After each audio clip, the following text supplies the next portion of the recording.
দিন আল্লাহ রাসূল বলল, তোমাদের মাঝখানে এমন একটা লোক আসবে, তার হাতে জুতা থাকবে, লোকটা জান্নাতি। বলেন সুবহানাল্লাহ। সাহাবীরা দেখলো আজকে থেকে কোন লোক আসে।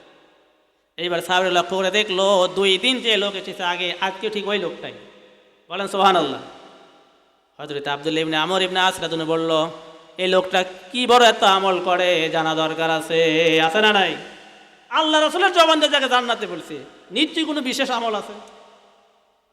এইবার আব্দুল্লাহ ইবনে আমর ইবনে আস মজলিস যখন শেষ হয়ে গেল, এই সাহাবীর পিছনে পিছনে গেল তার বাড়ি পর্যন্ত, যা বলল, ভাই আমার বাবার সাথে একটু কথা কাটাকাটি হয়ে গেছে, এই জন্য এক পর্যায়ে আমি কসম খাইয়ে বলেছি 3 দিন আর আমি বাড়িতে আসবো না।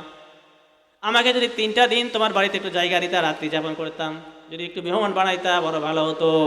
এই সাহাবী বলল, ঠিক আছে 3 দিন থাকবা, কোনো অসুবিধা নাই।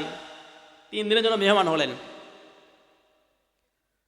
এই সাহাবী ঈশান নামাজ পড়ে, তিনি লক্ষ্য করে আল্লাহ রাসূল তার জবান দিয়ে 3 দিন জান্নাতি বলল, দেখি সে কি এত বিশেষ আমল করে।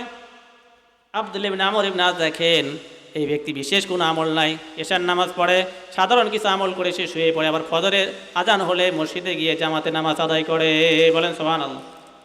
1 দিন 2 দিন 3 দিন দেখার পরে সে দেখলো না, এই তো সাধারণই আমল করে, বিশেষ তো কোনো আমল নাই। অথচ আল্লাহ রাসূল তার জবান দিয়া 3 দিন বলল লোকটা জান্নাতি। বলেন সুবহানাল্লাহ। তো 3 দিন যখন শেষ হয়ে গেল,